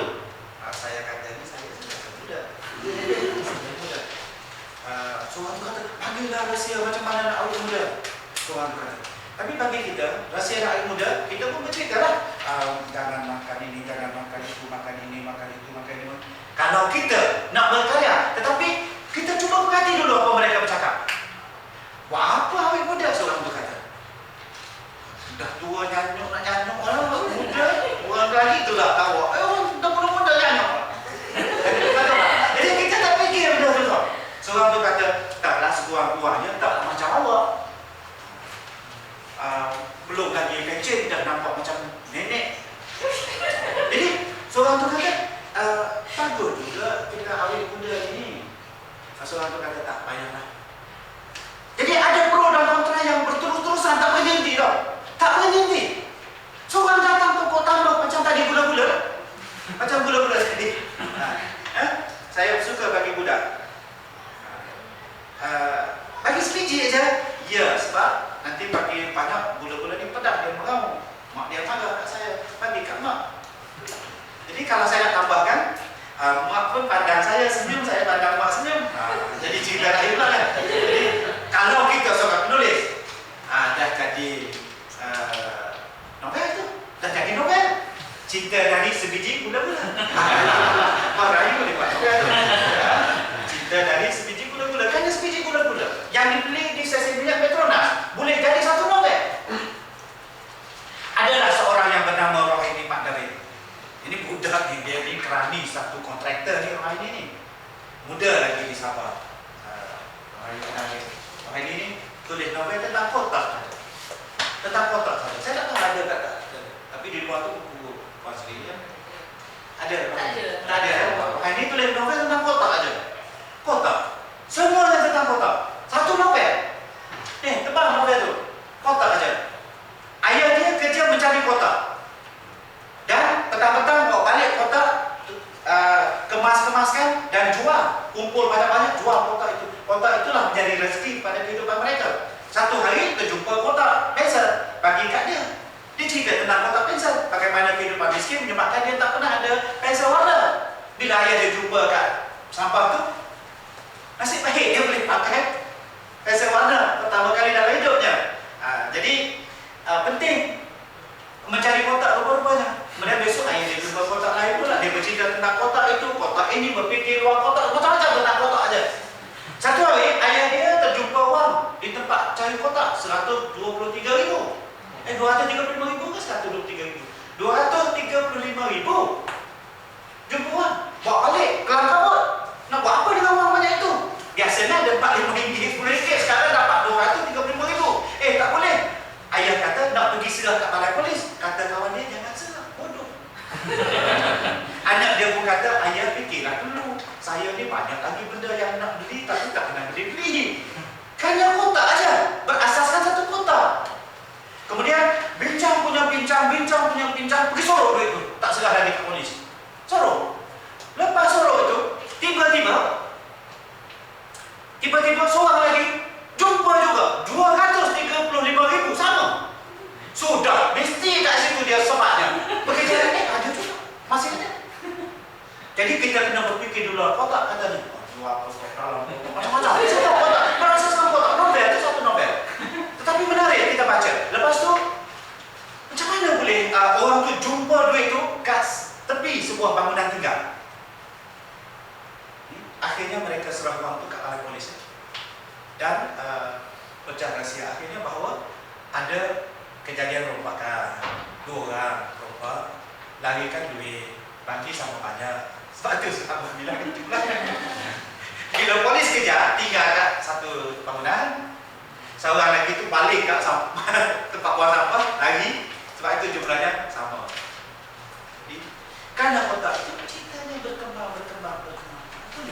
Dan ini hanya boleh dilakukan oleh tuan-tuan dan perempuan berasaskan sensitiviti yang kuat, persepsi yang kuat, dan kekuatan bahasa yang tuan-tuan sudah miliki. Bahasa itu sebagai medium, sebagai alat untuk menyampaikan apa-apa yang dapat kita luahkan melalui karya sastra yang dapat kita tafsirkan, kita terjemahkan ke dalam bahasa. Inilah karya sastra. Dan kita sebagai penulis melaksanakan satu kerja, satu tugas. 2 bulan lepas saya pergi bagi ceramah kepada peserta di Singapura. 20 orang lebih saja, tak ramai peserta dia. Dan mereka, saya bagi panduan kepada mereka. Sekarang ni dah baru 2 bulan, sudah ada 2 novel remaja mereka hasilkan. 100 muka surat, 100 muka surat. Saya kata cukup sebagai awalan. Jadi mereka terus tekun berkarya. Sehingga bulan September ini saya harap ada 10 novel yang akan siap. Dan menjelang bulan Mac tahun depan, saya harap ada sekurang-kurangnya 20 novel yang akan disiapkan oleh peserta Singapura. Jadi saya pergi bagi bengkel itu untuk setahun memantau kemajuan dia orang dalam masa sama. Baik, kita teruskan lagi. Tak ada masa banyak ni. Seterusnya kita lihat kreativiti. Kreativiti, tuan-tuan gabungkan kedua-dua tu, iaitu keupayaan mencipta sesuatu yang baru, bijak dalam mengadun, mempertingkat dan membuat slide, boleh menunjukkan daya tarikan baru sama ada dari segi idea atau subjek maupun teknik persembahan. Idea itu kadang-kadang saya gunakan istilah lain subjek juga. Bila saya sebut subjek itu artinya idea. Idea itu bila pengkritik sastra pergi buat ulasan, dia panggil tema dan persoalan. Itulah idea. Kemudian boleh menunjukkan daya tarikan baru sama ada dari segi idea dan subjek maupun teknik persembahan, gaya persembahan, meninggalkan gaya klise. Klise itu sudah biasa, sudah basi dah. Ya, sudah basi dah. Sebab tu kita tengok kulit-kulit novel sekarang ini pelik-pelik tajuknya, ya. Love you Mister, itulah Mister, inilah lakiku, laki kau jua. Pelik-pelik tajuk. Semua dah pergi tengok. Suamiku kaki pukul, ibu mentua aku samsing sekarang ni. Novel. Sebab itu dia nak tinggalkan klise. Klisenya, kalau yang klise dulu, Hashim pun berkahwinlah dengan Hashimah. Novel dulu. Tajuk novel zaman dulu. Hashim pun berkahwinlah dengan Hashimah. Orang zaman dulu kan cari nama super. Kalau Adi, dia cari Adila. Orang zaman dulu dia suka macam tu. Sekarang pun ada sikit-sikit lagi. Ya. Wawa kahwin dengan Wahi. Dia tu kat tepi jalan tu selalu ada. Tak tahu nama dia ubah-ubah kan jadi glamour macam mana. Sengaja. Banyaklah kat simpang-simpang jalan tu. Dan menyesuaikan idea dengan atau subjek dengan penggunaan bahasa yang lebih memikat. Ingat, penggunaan bahasa pun nanti kita akan bercakap slot novel dan cerpen nanti. Penggunaan bahasa pun penting. Tidak semua bahasa sesuai digunakan untuk semua karya. Tidak. Wan Sri Rahayu tulis novel tentang sesuatu yang lebih bersifat tradisi. Bahasa dia lain, diksi yang dia pakai terpilih khusus itu. Tapi bila dia tulis novel fiction science, istilah sains dia pakai. Ayatnya pendek-pendek, cepat, pantas, bahasanya lebih moden, lebih baru, dengan ungkapan-ungkapan yang lebih baru. Sebab apa? Nak disesuaikan dengan idea, iaitu fiction science. Nanti Puan Sri ceritalah lebih lanjut. Okey, idea dalam karya, banyak idea dalam karya. Ini saya tak payah baca. Idea dalam karya banyak, sangat banyak tuan-tuan dan puan-puan, sangat banyak. Adalah salah kalau kita katakan kita tak boleh lagi menjadi penulis novel. Sebab Sarah Nawawi semua ambil idea yang kita fikir, idea yang kita nak fikir, dah diambil. Sama Said dah tulis, Syahmun habis dah ambil, Fatimah Busu ambil habis, Azizi ambil idea kita, tak ada idea nak tulis. Sebab tu saya bersara awal sebagai penulis novel. Sebab idea dia berbeza. Banyak idea tuan-tuan dan puan. Kemasyarakatan, permasalahan hidup masih banyak. Kemiskinan masih ada di mana-mana. Di Indonesia pada tahun 1972 saya baca satu novel, judulnya Merahnya Merah. Kalau siapa dapat cari novel itu, baca. Sri baca novel, luar biasa. Merahnya Merah. Kisahnya orang gelandangan duduk bawah jambatan di Indonesia. Di bawah jambatan tu dia ambil kotak, dia sekat kotak tu jadi satu rumah, apartment untuk dia. Gelandangan, orang miskin. Keluar pagi cari makanan dalam tong-tong sampah, bawa itu pergi tepi sungai, basuh, makanan tu makan. Itulah kehidupan mereka, orang gelandangan. Tapi jangan lupa, dalam kalangan mereka pun ada kisah cinta. Orang tu jatuh cinta, orang ni orang sama-sama gelandangan bro. Sama-sama cari pisang yang mana ada kulit masih terlekat, isinya sikit kat celah kulit pisang. Itu mereka korek. Ada daging-daging tulang-tulang, mereka jumpa tulang tipis-tipis, makan. Tapi jangan lupa, mereka manusia. Ada kisah cinta yang tragis, cemburu mencemburui, rindu merindui. Ada juga politik di situ. Politik ada, politik pun berlaku. Dalam kalangan gelandangan, padahal nak cari makan je. Disitulah mereka mandi, basuh pakaian kat tepi sungai, jambatan kereta lalu lalang, basuh baju, mandi, cari bersihkan makanan. Tapi pergolakan hidup dia sangat luar biasa mereka. Jadi banyak konflik rumah tangga, kisah cinta, ini banyak sangat. Novel Arab 21 banyak sungguh. Anak datukku jatuh cinta, anak Tasri ni gila ke anak Tun tu jatuh cinta ke anak Datin ni jatuh cinta kepada Datuk tu, Datuk Seri tu jatuh cinta kepada Datuk Wira ni. Novel ni sangat banyak sekarang. Saya pun kadang-kadang nak juga cuba. Saya pun buat satu cerpen saya pendek aja. Dua orang, satu pasangan ni bercinta bergaduh tu gadis ni merajuk beli tiket terbang ke Bangkok. Laki-laki kejar pergi dengan pesawat lain sampai Bangkok. pergi bertengkar pula kat Bangkok. Bertengkar kat Bangkok. Kawan tu beli tiket pergi ke Hong Kong. Laki-laki dikejar pergi Hong Kong, bergaduh pula ke Hong Kong. Dari Hong Kong pergi Tokyo, dari Tokyo pergi ke New York, gaduh ke New York lagi. Naik kapal terbang, pergi gaduh kat sana. Tak habis lagi, balik pusing sampai Kuala Lumpur, bergaduh kat Kuala Lumpur lagi. Nak tunjuk kawan Malaysia sekarang. Tak main dah gaduh kat depan panggung wayang, kat depan lighting kan tak. Gaduh dulu sampai New York. Beli tiket kapal terbang pergi. Banyak pancaroba kehidupan kita, sangat banyak tuan-tuan dan puan. Sebab itu saya katakan untuk menjadi seorang penulis yang baik, kita sentiasa berinteraksi dengan masyarakat. Macam Asmira yang disebut pada saya semalam, kawan-kawan bercakap, semua dia curi mencatat, masuk ke dalam handbag dia, dicatat, sambil-sambil itu dicatat. Sebab apa? Sebab itulah bahan-bahan kita cari. Saya suka baca majalah wanita. Walaupun saya tak banyak menulis cerpen dan novel, tapi bahan-bahan itu sangat berguna. Belilah majalah wanita. Majalah untuk wanita, bukan majalah nama wanita saja. Cerita wanita juga, perempuan wanita juga. Cosmopolitan. Dan juga yang tu. Ada mana ada? Ada banyak. Tuan-tuan tengoklah ke situ. Baca kisah hidup. Sangat banyak. Dalam majalah Jelita kan, ada satu ruangan Kak Anis tu. Seorang gadis, nama dia Gadis Risa. Tak bagi nama betul lah, Gadis Risa. Kak Anis, saya ini jatuh cinta kepada seorang pemuda. Kak Anis tolonglah selesaikan masalah saya. Sejak 2 bulan yang lalu, saya tergila-gilakan dia. Tetapi kemudiannya suatu hari, ada seorang budak memanggilnya papa dalam handphonenya. Saya dapat mendengar jelas. Sedangkan dia mengaku dia muda. Jadi adakah saya bertepuk sebelah tangan ataupun 2 belah tangan ataupun bertangan-tangan?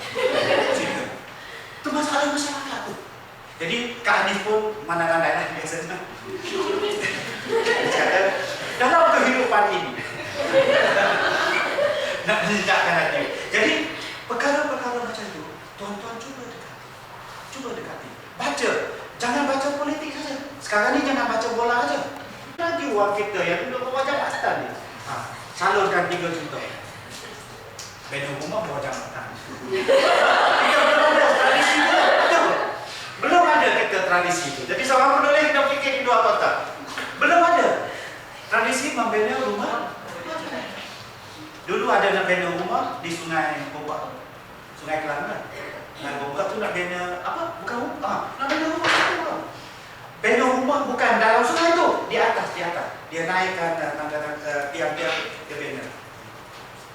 Nampak sungai macam tu. Dan seorang pelawak di Kelantan itu lagi pelik pemikiran dia.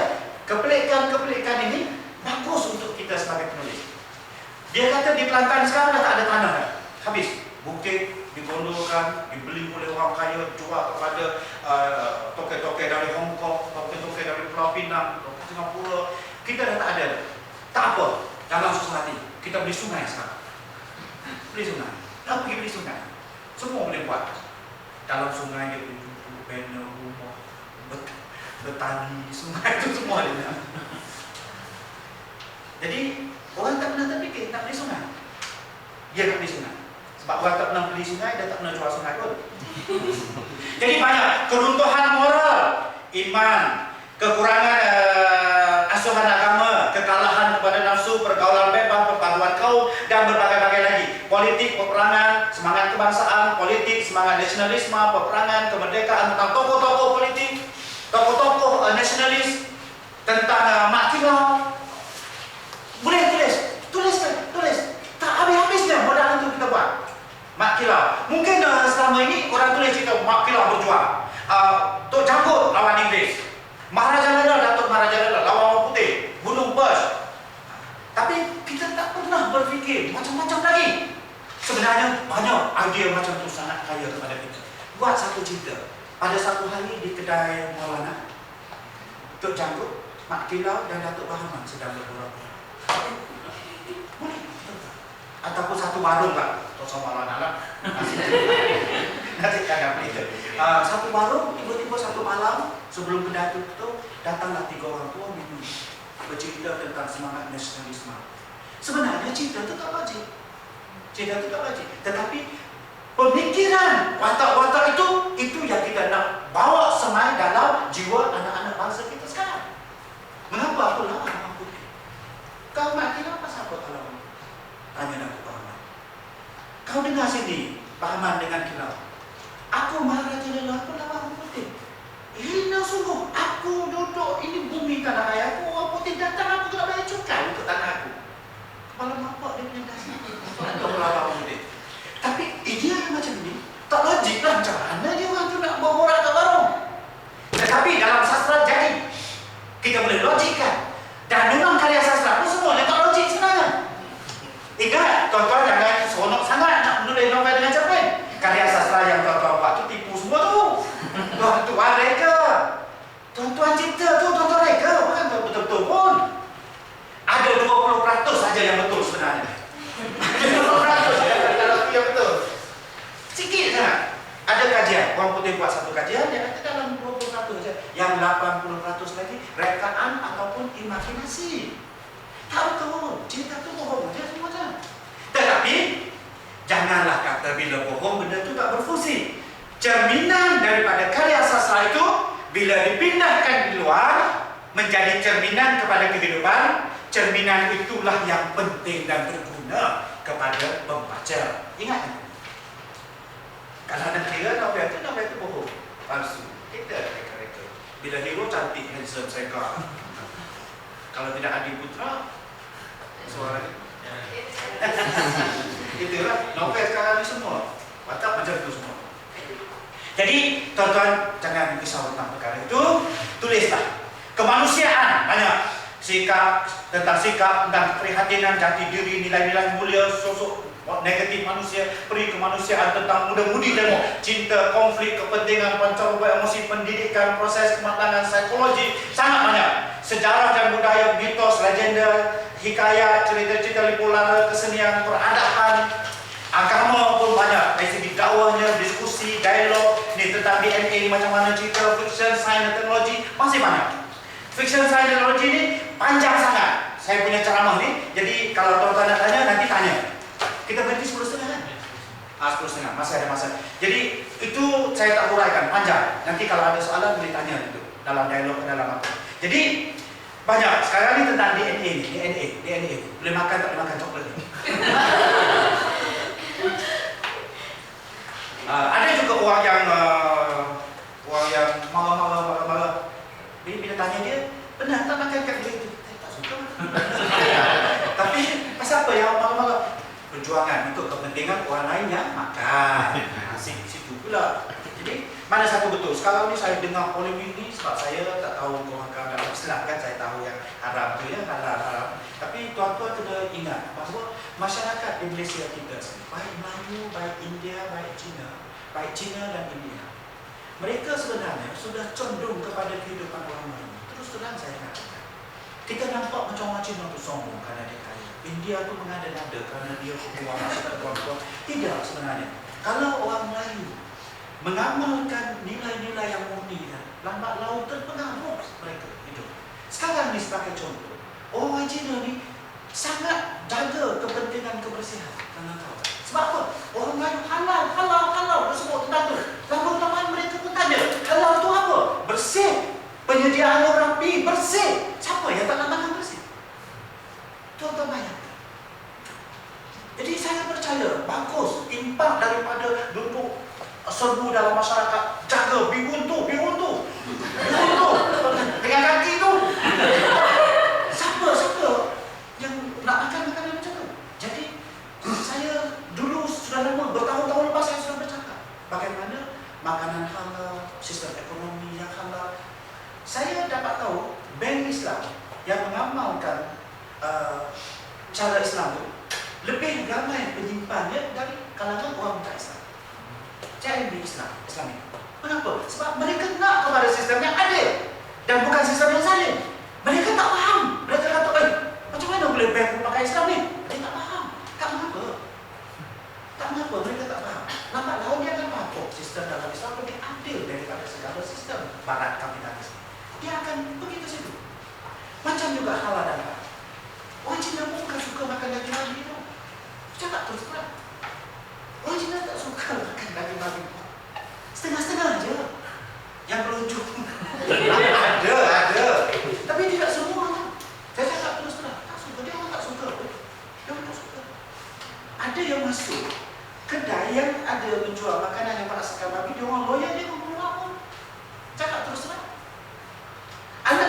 sebagai contoh, ulur dan ayam tepisnya dia tak mahu.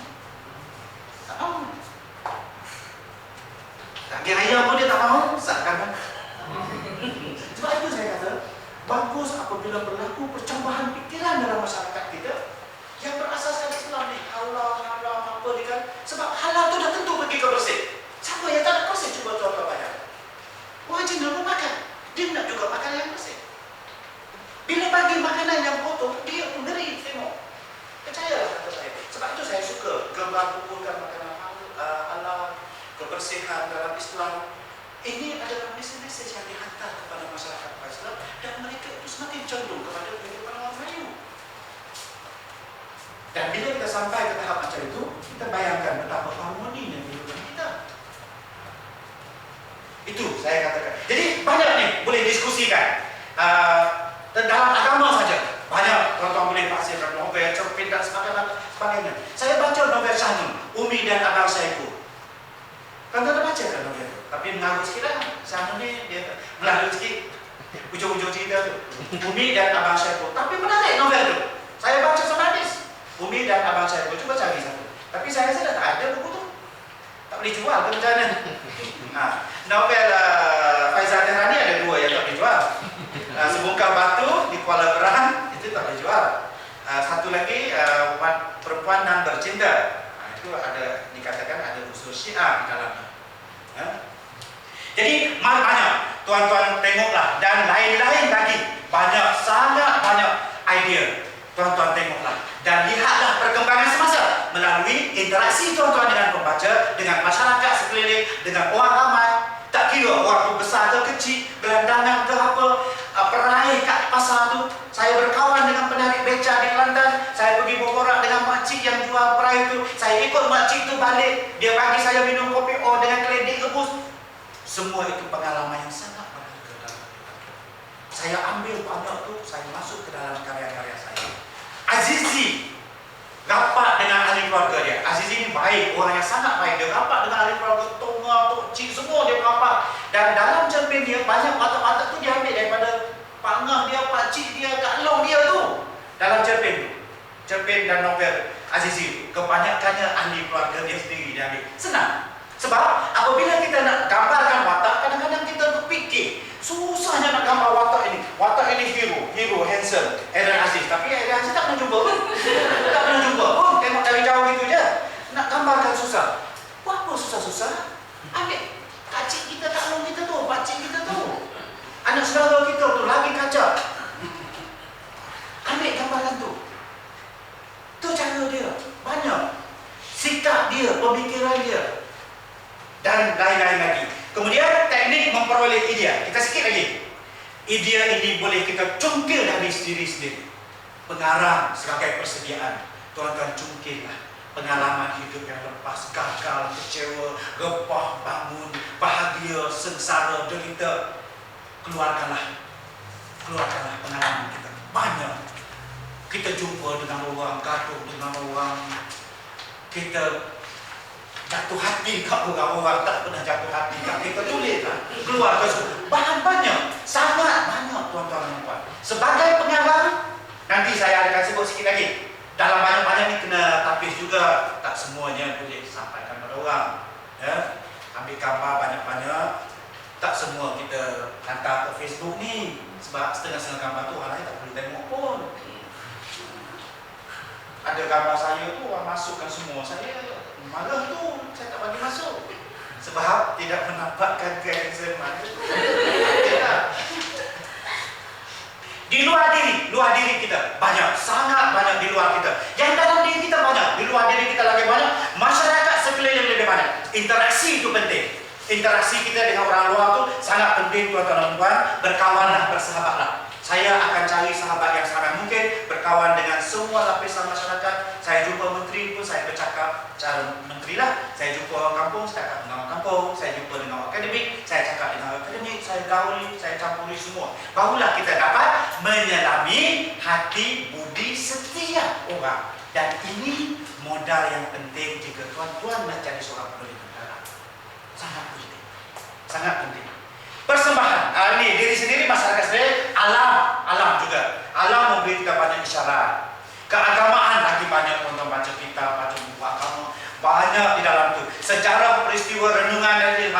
macam mana ni Seri saya tak berapa ingat satu cerpen, saya baca sekali cerpen tu, saya tak ingat orangnya. Dia baca hikayat Hang Tuah, tahu? Apa mudah tu? Cerpen dalam dewan siswa. Siapa yang nulisnya? Dia baca hikayat Hang Tuah. Dalam hikayat Hang Tuah tu, Hang Tuah bertikam dengan Hang Jebat. Dalam sejarah Melayu, Hang Tuah bertikam dengan Hang Kasturi. Ya, betul. Dia kelas tu. Ya. Dia kelas, kita tak biasa. Kalau siapa yang kaji kedua-dua tu, itu perbezaan. Jadi budak ni muda menulis cerpen ni, dia tulis satu cerpen, dia hantar ke Dewan Bahasa, keluar dalam Dewan Siswa. Dia tulis cerita, bermula dengan Hang Jebat menderhaka. Dia tawan Istana Melaka. Raja pun lalui, sultan lalui semua. Dayang-dayang pun habis dia bunuh dah. Tak ada, tinggal dia seorang. Bermula di situ.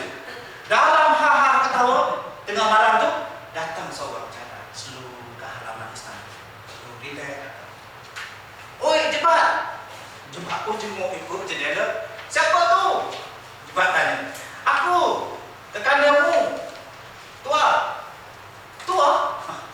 Macam mana boleh tua datang? Jangan membohong. Bukankah tua sudah dibunuh?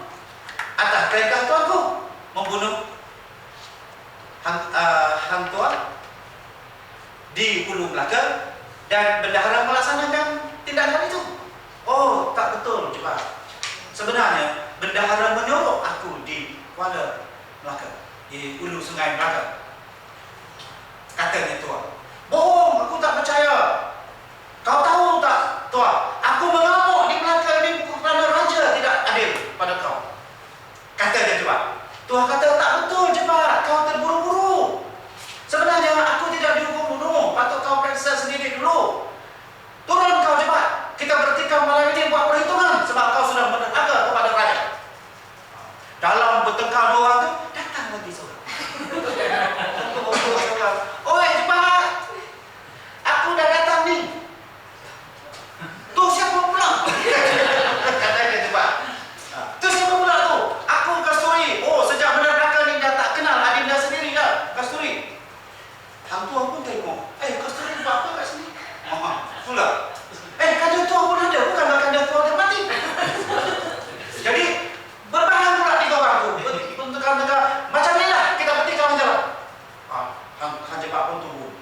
Gelap malam kan? Bertikam. Tiba-tiba dalam bertikam buyur benda tu, Hang Jebat kena tikam. Rebah Hang Jebat. Hang Tuah kata siapa tikam? Hang Kasturi pula tanya, siapa yang tikam ni? Ya kan? Kasturi yang tikam sampai mati. Jebat. Habis cerita dah tahu. Ada penghujungnya. Tapi bukankah hamba yang bunuh Hang Jebat? Bukan. Dalam sejarah Melayu, dia kata hamba yang bunuh. Yang Hang Tuah kata, tak, dalam hikayat Hang Tuah hamba yang bunuh. Habis cerita begitu. Simple saja. Jadi cerpen ini ataupun kadang-kadang novel tidaklah complicated, simple saja. Macam kotak tadi tidak complicated, simple saja. Jadi padam Umi dengan Abang Syaikul lagi simple. Dia 2-3 hari saja berlaku. Kisahnya ialah Umi itu isteri yang keempat kepada Abang Syaikul. Dia bertunggu giliran suami dia datang. Jadi pada masa itu dia cemburu kepada isteri ketiga, cemburu pada isteri kedua, cemburu pada isteri pertama. Tetapi akhirnya dia sejukkan diri dia. Buat apa cemburu? Dia isteri yang keempat dan dia nak 4 hari untuk dia. 3 hari untuk pertama, 1 hari pertama, 1 hari kedua, 1 hari yang ketiga. Dia nak 4 hari sebab dia isteri keempat. Kecoh dia. Hanya berlaku dalam fikiran dia. Lagi simpan cerita dia. Tapi kepada yang Syahnul mengolah cerita itu menjadi menarik. Macam itu. Jadi jangan fikir bahawa novel ini kena complicated. Kena keluar kabut huru hara macam cerita Beruk Tok Ayah semalam. Tengok Beruk Tok Ayah semalam Oh tak tengok TV3 ke? Ceritanya Beruk Tok Ayah mengalahkan filem Hindustan. Betul, kalah filem Hindustan. Kemudian dari segi persembahan tuan-tuan dan puan, sikit lagi 1-2 minit lagi. Persembahan. Semua orang tahu bahawa cerpen dan novel itu cipta retaan. Kadang-kadang perlu juga diusahakan supaya ia telak dan benar. Sebab itulah kita guna ilmu bantu sekarang. Kita guna berbagai-bagai pengetahuan tambahan. Jadi, kadang-kadang kebolehan kita sebagai pengarang akan menjadikan cerita itu benar, macam benar. Jadi kalau tuan-tuan pergi ke Kota Kinabalu, ada boarding pass tu, janganlah buang, simpan. Contohnya, simpan boarding pass tu. Jadi lain kali kalau ada cerpen tu, ataupun novel tuan-tuan, tulis tentang satu batak nak pergi Kota Kinabalu, ada lah situ MS bukan 370 lah, 582. Contohnya, MS 582. Jadi betul tu, itu betul. Sebab tuan-tuan guna boarding pass yang tuan-tuan pernah pakai dulu. Jadi MS 582, betul ke orang pergi cek di airport? Memang betul. Penerbangan tu ke Kota Kinabalu.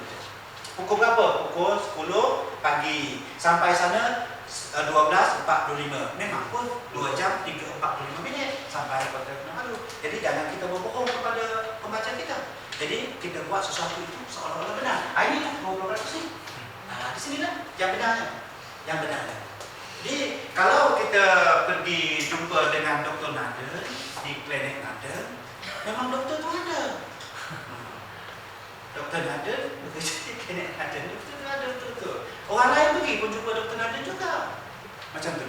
Jadi ada sesuatu yang benar, ada sesuatu yang benar, ada sesuatu yang betul. Jamal Abdullah pernah menyanyikan lagu Ghazal untuk Rabiah. Betul, pergilah cari dalam senarai MACP itu. Memang saya Jamal menyanyi lagu Ghazal untuk Rabiah. Memang ada. Jangan pula buat yang tak tentu ada. Penerbangan ke Sabah mengambil masa 27 minit. Siapa nak percaya? Jet pun tak sampai. Jet pun tak sampai. Jadi kita berbohong, sebohong-bohongnya. Jadi baca pun tak. Jadi itu dalam gaya persembahan. Dalam keadaan sekarang, karya kreatif perlu mengisikan ilmu juga. Ada ilmu. Ada ilmu. Saya tulis satu novel. Novel saya reka-reka sajalah. Reka saja, mudah saja, orang pun tak tahu baca kata. Novel saya Potret untuk Nabila. Potret untuk Nabila ini menceritakan tentang Nabila yang terkejut sahabatnya, seorang gadis Cina, jatuh kapal terbang di Kalimantan. Nak pergi ke Australia, jatuh di Kalimantan. Nabila tengok sahabatnya terhempas kapal terbangnya, dia terkejut. Amat terkejut. Dan dia hilang ingatan kerana dia terlalu terkejut. Hilang ingatan. Jadi saya tak bohong. Saya semak buku kesihatan. Boleh tak terkejut yang terlampau macam tu, hilang daya ingatan? Buku kesihatan kata boleh. Saya baca. Jadi ada ilmunya. Ada ilmu di situ. Kita tak bohong. Ada setengah-setengah, sekarang orang nak macam ni. Setengah-setengah tu memang betul. Ada setengah-setengah novel Inggeris, kalau kita baca itu dan kita pergi, memang tempat itu macam itu betul-betul. Ini pentingnya, kalau tuan-tuan pergi melancong, jangan sekadar melancong. Pergi ke Bandung tu jangan pergi saja. Catat tu. Ini jalan Bandung 1. Pusing kanan, jalan 10 minit sampai ke gedung. Ada betul. Orang pergi baca, bawa novel tuan-tuan. Bawa novel. Pergi Bandung bawa novel tuan-tuan. Buka novel. 10 minit, jalan dulu, pusing, jalan ni, jumpa gedung. Betul, jumpa. Biar sampai macam tu. Jadi, ini penting dalam suasana perkembangan penulisan novel sekarang. Orang nak ilmu di dalam. Jangan imajinasi kosong, beri mereka sesuatu yang palsu semata-mata. Jangan. Beri mereka sesuatu yang berisi. Orang nak macam itu, ada ilmu. Mungkin kalau tuan-tuan kata, macam mana nak mula buka laptop ini? Mula-mula sekali tekan switch. Mungkin tidak penting bagi setengah orang. Bagi orang macam saya penting. Sebab saya tak kerti. Saya pun guna novel itu. Cari hutang yang ada di on. Dia kata tunggu sekejap. Tengok tak keluar. Lama sangat ni. Ini yang satu siri 1. Siri 1 dulu tak keluar. Jadi sekarang orang memerlukan ilmu juga. Jadi tuan-tuan tidak perlu menjadi seorang ahli kimia untuk ceritakan tentang kimia. Puan Rahayu bukan saintis. Ngarut dia bukan saintis, tetapi baca novel dia macam seorang ahli sains. Macam seorang ahli sains. Mana dia dapat benda tu? Mesti melalui pembacaan, kajian, penyelidikan. Dan itu kerja kita. Sebagai penulis itulah kerja kita. Ambil masa. Anda nak tulis novel tentang masak-memasak. Sekarang chef. Banyak orang sebut chef lagi ya. Chef tu salah lah. Dia kena sebut chef. Chef bukan chef chef buat. Jadi Chef Wan kata ikan budu tak boleh makan sekarang sebab bangga. bangka. Jadi saya kata, macam mana? Takkan kita kena sembelih seekor-seekor ikan bilis? Letih kan nak sembelih ikan bilis? Seekor-seekor. Supaya tak jadi bangkai. Jadi, bila kita dalam novel ini tentang dunia masak, seorang yang ingin berjuang memenangi satu hadiah reality show, jadi chef, tentang ilmu masak-masak. Kita tak tahu masak-masak ni. Rujuk sana, rujuk sini, rujuk sana. Boleh kita rujuk. Sehingga kan kita seolah-olah pakar. Orang pun tengok, betul ke dia ni tukang masak ni? Adilah ni tak pernah tengok pegang sodu pun tak lagi. Tapi dalam novelnya, di rumah tu mesti ada file, ada koleksi, semua ada kasut tumit tinggi wanita. Kita tu sebut tumit tinggi, kasut tumit tinggi. Tak salah pun. Dia ada nama dia. Yang tinggi, yang tapaknya halus. Pam namanya. Ada nama lain namanya. Kemudian yang ada pelantar kat bawah tu, platform. Cuba cari dalam buku. Kat mana tu cari? Sekali-sekala beli majalah, kumpulkan bahan-bahan itu. Betul. Kalau lipstick merah saja, mana ada lipstick merah saja? Ada yang pink, darker pink. Coba tengok. Dalam senarai itu ada 26 lipstick tu. Dia tu ada 26 tau. Dia dah pernah bilang tak? Tak pernah bilang nak jadi penulis novel macam mana? Kita kena teliti. Bilang 26. Bukan semua yang merah, tak.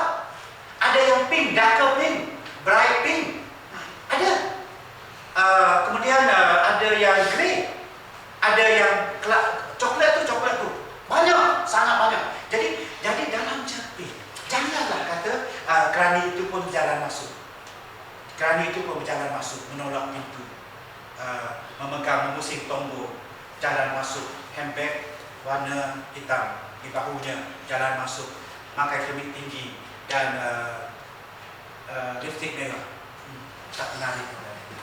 Betul. Katalah lipstick ungu muda, beg biru biji ungu biji kuda. Jelas. Tudung Farida. Jelas.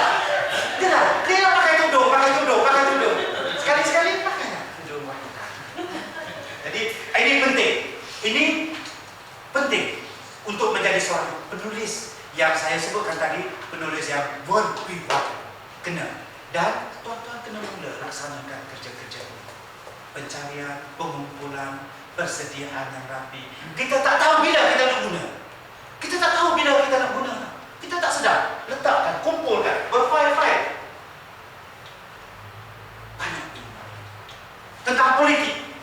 Orang politik bercakap, dahsyat. Orang politik bercakap. Kat mana kita nak cari itu? Kita kumpulkan bahan-bahan yang berkaitan dengan politik. Banyak orang politik cakap bukan macam kita. Jadi kalau kita nak tulis novel, ada unsur politik di dalamnya, kita tulis, kau menang tak kursi? Kalau kau rasa kau menang kursi kau. Tak betul. Orang politik tak kata macam itu. Tak betul. Apa dia nak kata? Diana, kau berhenti aja. Itu maksudnya Diana kalah. Kau berhenti aja. Siapa yang cakap macam itu? Orang politik. Mana kita nak cari? Bahan-bahan, surat khabar, keratan majalah. Saya beli majalah Hai itu sampai sekarang. Sampai Hai berhenti dah. Dari mula-mula keluar.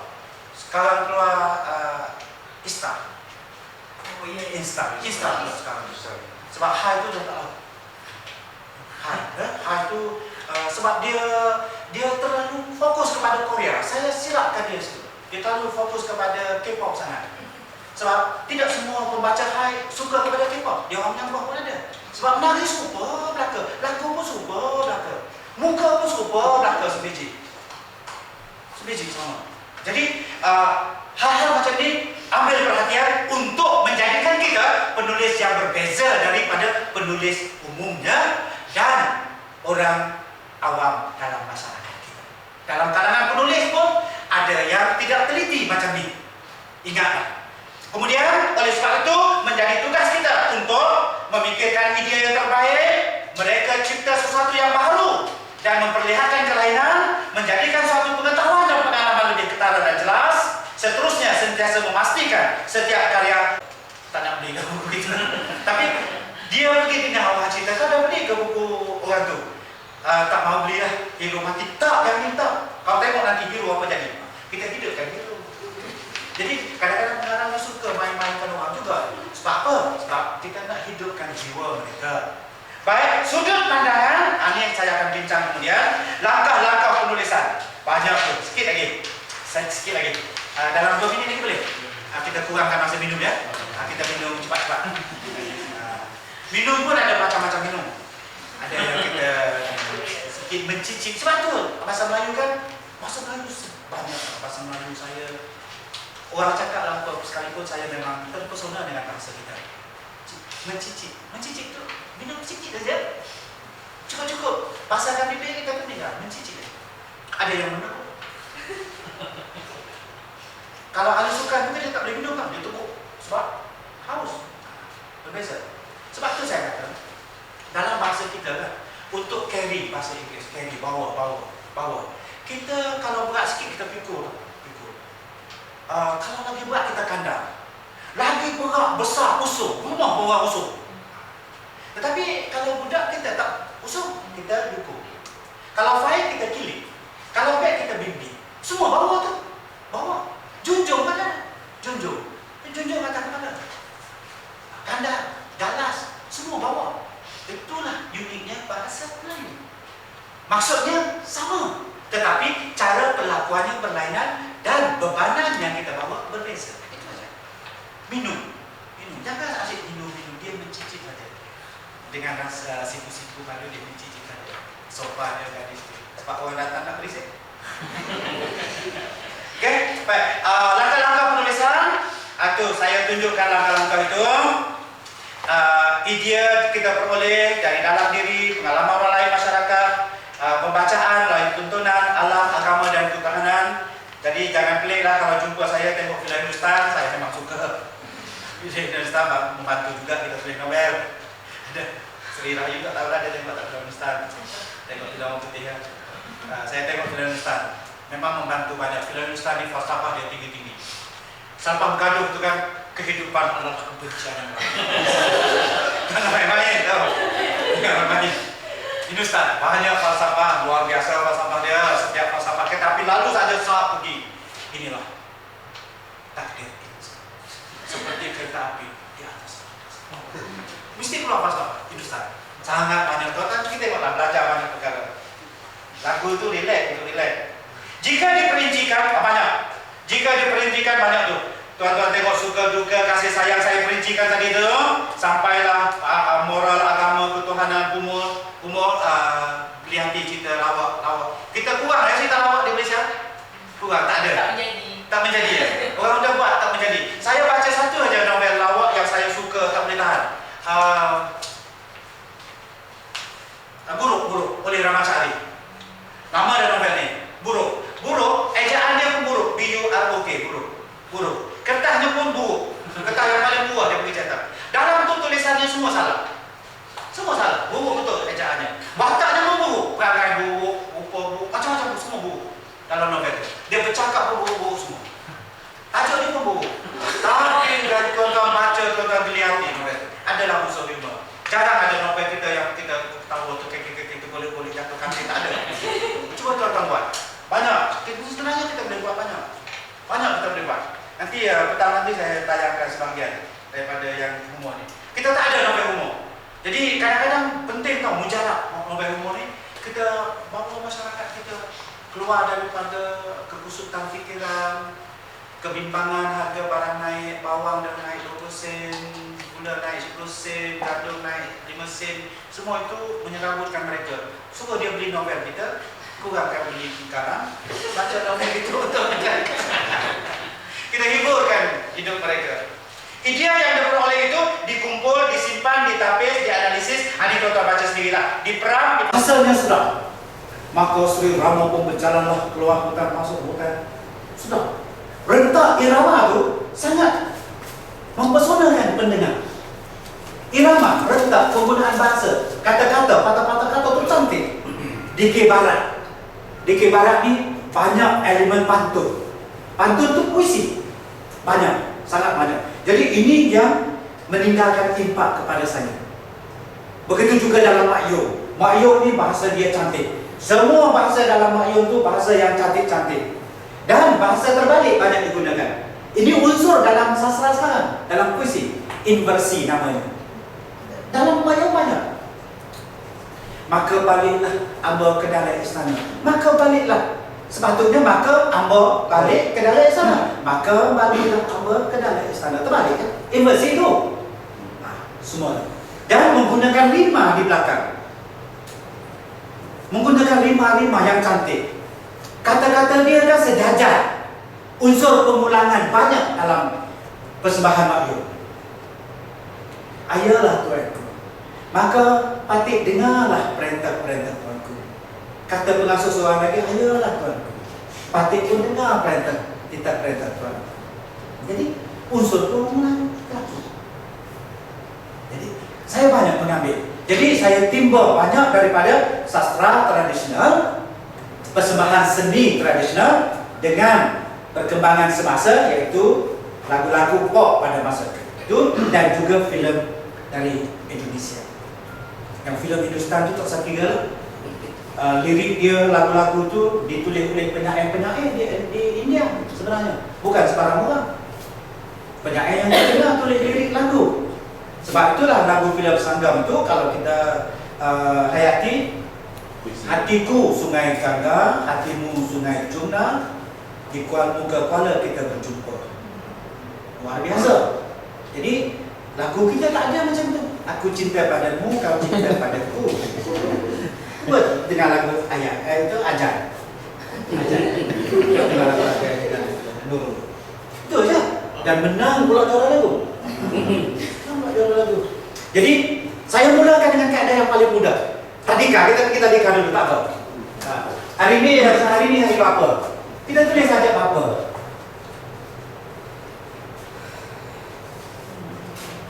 B A P A. Kita baca ini. B A P A.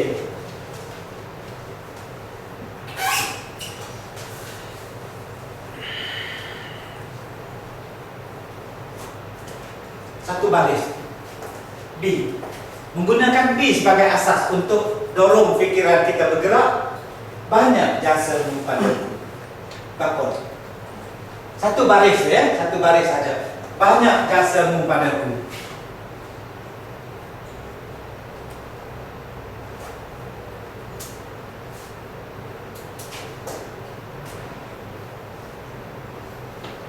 Aku tahu juga akan kasihmu. A. Huruf A itu mendorong kita. Aksara itu. Satu aksara ini dah mendorong kita. Banyak jasamu padaku, aku tahu juga akan kasihmu. Rima. Nanti saya terangkan.